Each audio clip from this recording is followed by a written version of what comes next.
انتوا فين يا مصريين؟ انتوا فين يا مصريين ياللي الرئيس الكوز قاعده كده في التلفزيون وبيقول هياخد اراضينا لحد النيل. البجح الرئيس الكوز ابن الموكوس يقول لك ده انا دلوقتي شغال على هدفي وهو الكيزان الكبرى. ما احنا عارفين مش جديد، اما احنا عارفينها بنسمعها في اليوم 10,000 مرة، بس كنا بنسمعها من مين؟ من الاعلاميين، من المتطرفين ترتر وغفير، ولكن اول مرة اسمعها من اكبر كوز بشكل صريح. ايه ولا اللي انت بتقوله ده؟ والرئيس الكوز ما يسكتش على كده ويبدأ بقى يقولك الكيزان الورمة اللي عايز يعملها بتجمع ايه، بتضم ايه، يقولك كده كده القطاع هناخده كله، امر لابد منه، وكده كده اليمة الغربية معانا ده كده كده، ويقولك بقى الجديد من ابن الورمة هيزود اجزاء من الاراضي الاردنية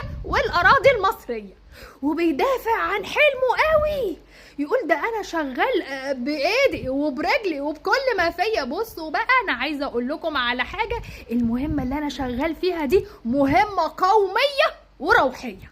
لا معلش ما تمسكونيش، روحيه دي تبقى امك، روحيه دي تبقى امك يا روح امك. انت فاكر ان انت كده بتخوفنا؟ يمي يمي يمي خاف يا عيد، صدق وتؤمن بالله احنا عندنا في مصر بنستناها.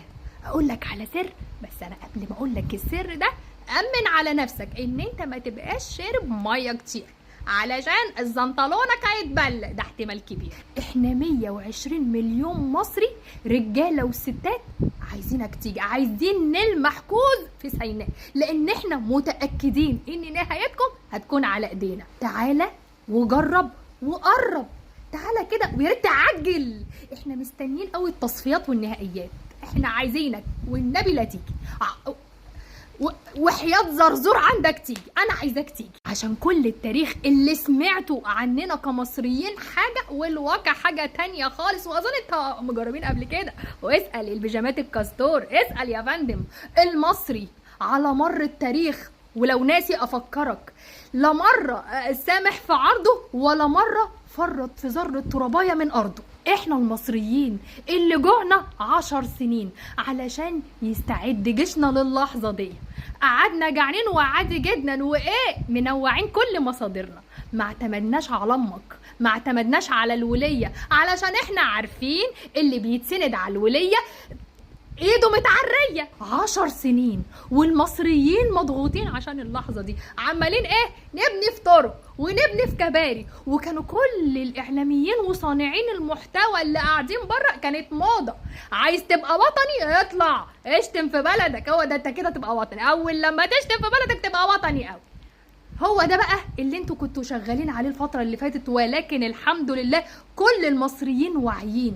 كنا نبني في طرق، انا كنت واحده من الناس اقول يا جماعه يعني نبقى جعانين ونقعد نزين في الطرق ونعمل في طب اكلونا يا جماعه، فرفشوها علينا، ولكن اللي اكتشفته ان الطرق دي مش مدنيه، صدق بقى مش مدنيه، طلعت انها طرق يتمشي عليها طيارات عشان نحمي كل شبر في بلدنا اللي الحمد لله بلد الامن والامان، بلدنا اللي الحمد لله والشكر لله لا فيها قاعده تبع الوليه ولا فيها وقفه، بلدنا احنا المصريين الحمد لله لا فيها احزاب ولا فيها طوائف، كلنا ورا جيشنا ايد واحده، جيشنا اللي المتأسلمين اللي بره عمالين يسخنونا عليه، ما يعرفوش ان الجيش ده مكون من ايه؟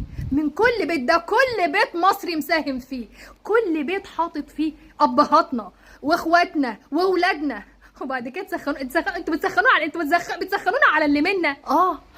فينا اخطاء وما احناش ملايكه، اقتصادنا مضغوط وكلنا مضغوطين وكلنا تعبانين، ولكن يا فندم دي مشاكل داخليه نحلها بصرفتنا احنا، انت مالكش دعوه فيها وما تتدخلش فيها، طالما مش مصري ما تتدخلش فيها، طالما مش مصري وعايش جوه مصر يا بتوع صانعين المحتوى اللي بره يا متأسلمين مالكش دعوه بيها. احنا المصريين اللي بلدنا حاضنه جواها 10 مليون عربي، واسالوهم كلهم نشيلهم على راسنا ومنورنا والله، وياخدوا عيوننا والله العظيم ياخدوا عيوننا، لا حد فيهم قاعد في خيمة ولا حد فيهم قاعد في ملجأ أبدا، زيهم زينا بالظبط، مفيش فرق.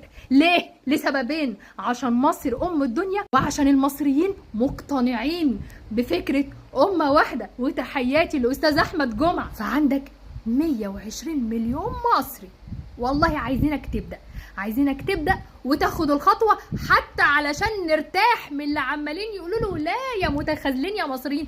لا، تعالوا كده قربوا وجربوا وانتوا هتشوفوا التخاذل على حقه بقى. انت عارف انا نفسي تبدا ليه؟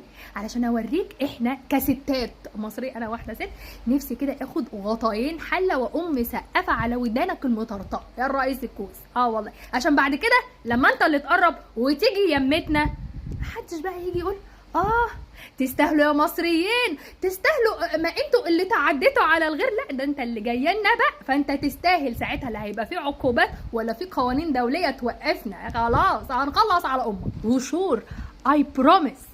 انا اوعدك لو كنت لم تفهم العنجليزيه، اوعدك انت لو فتحت جبهه مصر هتكون نهايتك، وساعتها العرب كلهم هيرتاحوا من حلمك المهبب. انت لم تتخيل 120 مليون مصري بيحطوا كده راسهم على المخده وبيحلموا ان هم ينفخوك مش لوحدك، انت والوليه امك. والله العظيم. والموضوع ما يخلصش على كده ومش هيخلص على كده، عايزين ينفخوا كمان اللي جابوك واللي حطوك.